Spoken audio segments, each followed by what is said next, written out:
Good afternoon. We only just finished serving the liturgy a few minutes ago and resting up because we have a Vinchanya in a little while, actually crowning of a marriage for people who had a civil marriage.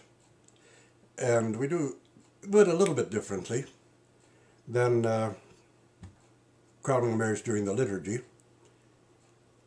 I wanted to address a question.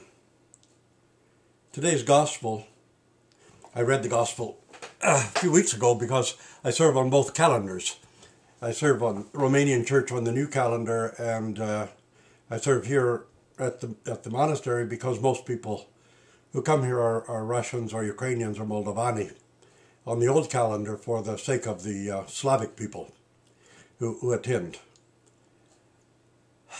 I see more and more on the internet and on some particular, not really discussion groups, because some people don't allow discussion, they just say things. But on some web blogs that come along, some violent public attacks and slanders about our Metropolitan and about some of the ruling bishops who sit on the Holy Synod.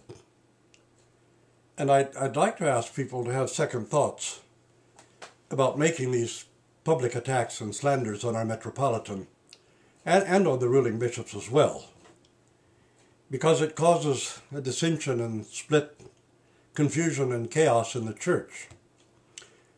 It doesn't matter whether these people or you, any of you, like or dislike, agree or disagree with our Metropolitan. Jonah is our Metropolitan.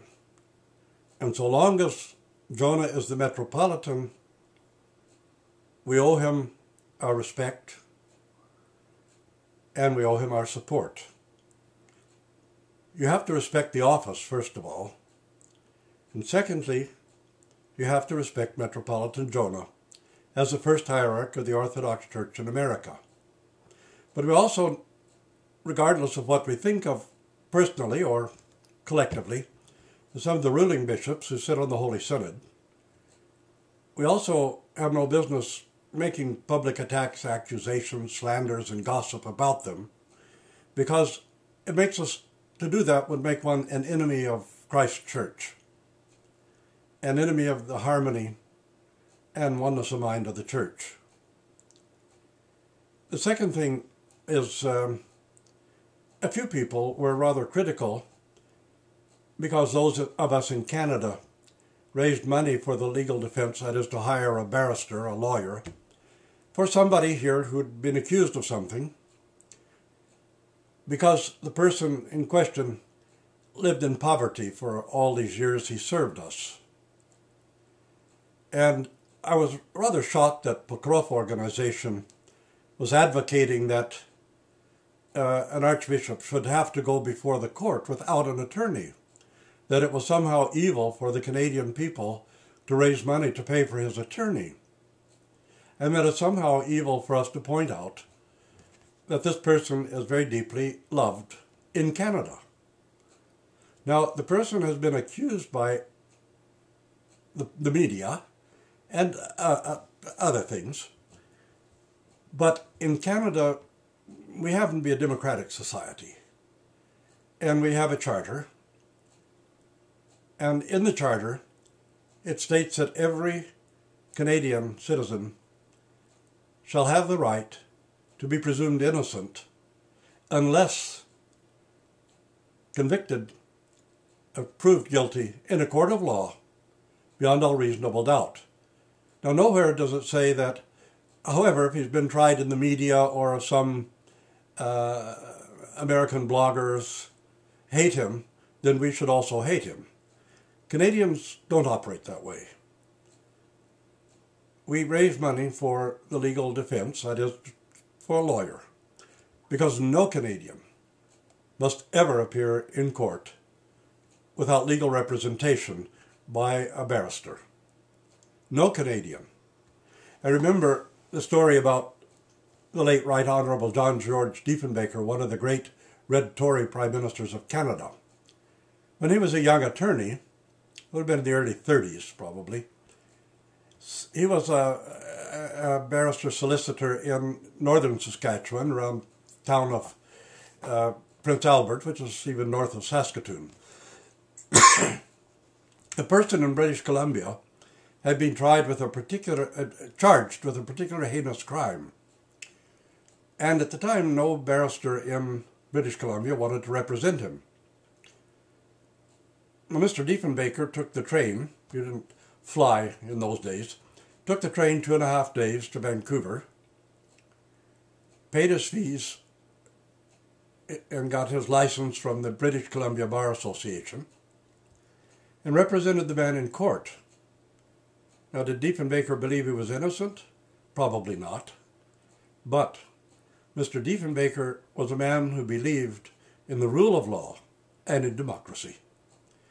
And as he said at the time, no Canadian must ever appear before the bar without proper legal representation from a barrister, a lawyer.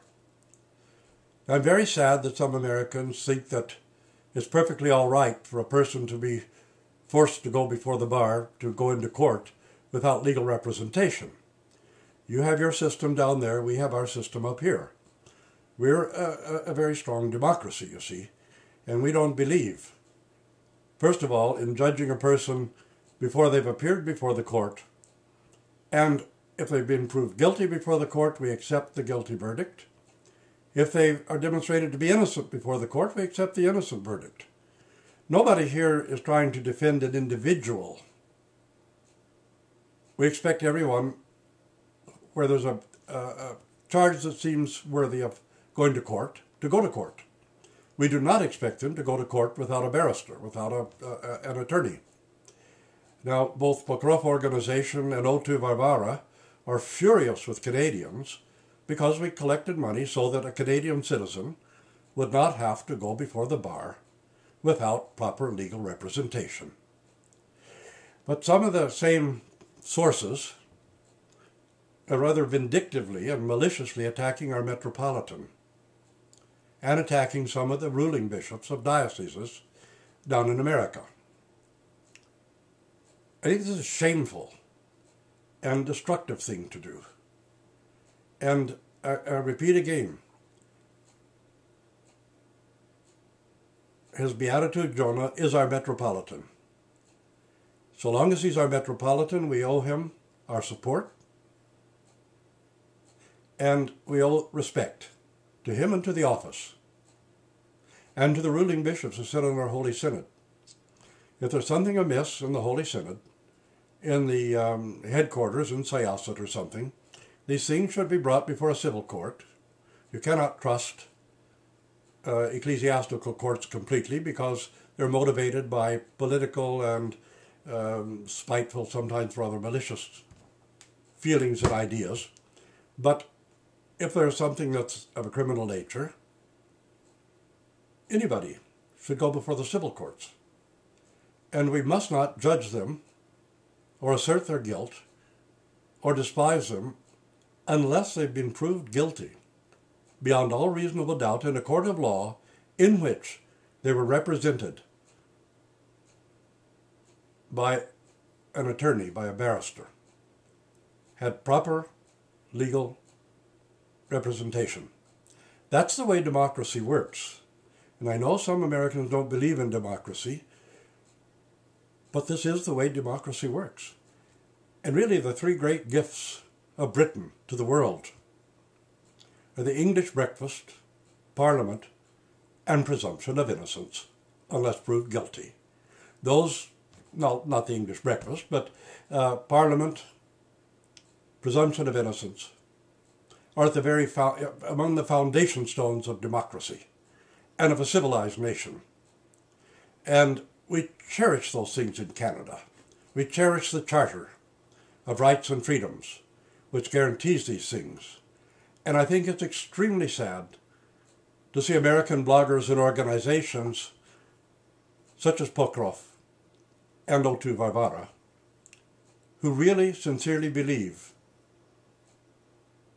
that the person in question here in Canada has no right to legal representation in court.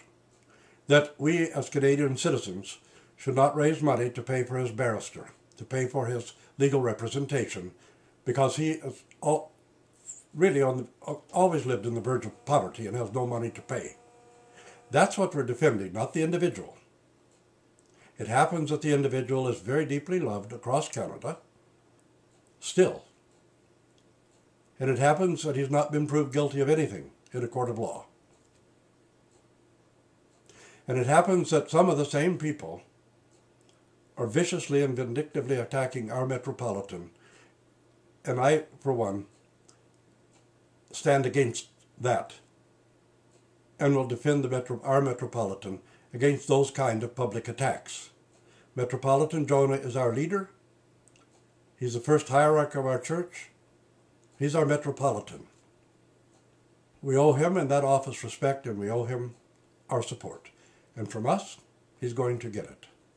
And please, just back off and stop trying to create trouble, disharmony, and be a little bit less vicious, savage, and vindictive. Thank you all. God bless you.